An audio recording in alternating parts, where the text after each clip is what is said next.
नमस्कार, मैं आपके साथ अंजना और आप देख रहे हैं कबीर क्रांति। आइए बढ़ते हैं आज की मुख्य खबर की ओर। कमला हॉस्पिटल में सोनोग्राफी नहीं, बीमारों को 3 किलोमीटर दूर दौड़। क्या निजी एम्बुलेंस को फायदा पहुंचाने की साजिश? राजनांदगांव बाईपास चौक स्थित कमला हॉस्पिटल को सर्व सुविधा युक्त समझकर मरीज इलाज कराने जाते हैं, लेकिन हकीकत मरीजों के लिए भारी पड़ रही है। अस्पताल में सोनोग्राफी सुविधा उपलब्ध नहीं होने के कारण मरीजों को दर्री पारा स्थित सिटी केयर डायग्नोस्टिक सेंटर भेजा जाता है। दोनों स्थानों के बीच लगभग 3 किलोमीटर की दूरी से भी ऊपर है। जांच के लिए जाना और रिपोर्ट लेकर वापस लौटना, कुल मिलाकर 6 किलोमीटर से भी अधिक की भागदौड़।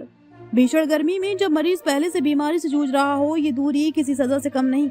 गर्भवती महिलाएं, बुजुर्ग और गंभीर रोगी खुले आसमान के नीचे धूप में भटकने को मजबूर हैं। बड़ा भवन, आकर्षक बोर्ड और लंबी चौड़ी सुविधाओं की सूची, लेकिन बुनियादी जांच तक अपने परिसर में नहीं।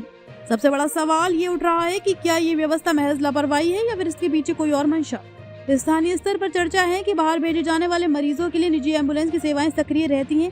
क्या ये पूरा तंत्र निजी एम्बुलेंस को फायदा पहुंचाने की कवायद तो नहीं?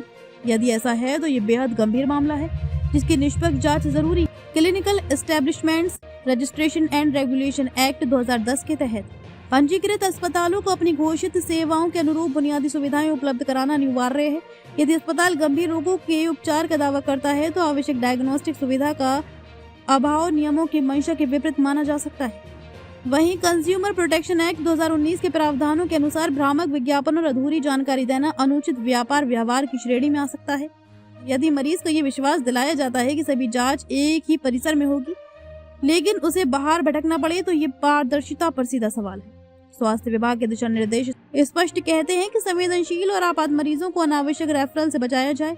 फिर सामान्य सोनोग्राफी के लिए 3 किलोमीटर दूर क्यों भेजा जा रहा है? क्या अस्पताल के लाइसेंस में सोनोग्राफी सुविधा दर्ज है? यदि नहीं, तो क्या इसका स्पष्ट उल्लेख परिसर में किया गया है? मरीजों का कहना है कि इलाज से पहले ही उन्हें थकान और परेशानी झेलनी पड़ रही है। आर्थिक बोझ अलग, आना जाना, एम्बुलेंस या वाहन का खर्च और समय की बर्बादी। अब जिम्मेदार अधिकारियों से सीधा सवाल है, क्या इस व्यवस्था की जांच होगी? क्या ये पता लगाया जाएगा कि निजी एम्बुलेंस को लाभ पहुंचाने के लिए मरीजों को बाहर भेजा जा रहा है या नहीं? स्वास्थ्य सेवा में संवेदनशीलता और पारदर्शिता सर्वोपरि होनी चाहिए। यदि सर्व सुविधा का दावा महज दिखावा है तो ये मरीजों के साथ अन्याय है। प्रशासन को चाहिए कि तत्काल संज्ञान लेकर सच्चाई सामने लाए, वरना मरीजों की ये 6 किलोमीटर की पीड़ा सवाल बनकर खड़ी रहेगी। कबीर क्रांति ब्रेकिंग न्यूज देखिए DNU की रिपोर्ट। खबरों में अब तक के लिए बस इतना ही। फिर मिलते हैं एक ऐसी ही प्रमुख खबर के साथ। तब तक के लिए नमस्कार और देखते रहिए कबीर क्रांति। अगर आपको वीडियो पसंद आई हो तो लाइक करें व शेयर करें। ऐसे लेटेस्ट अपडेट पाने के लिए बेल आइकन प्रेस करना ना भूलें। अगर आप हमें फेसबुक या फिर इंस्टा के माध्यम से देख रहे हैं तो हमारी पेज को फॉलो जरूर करें। धन्यवाद।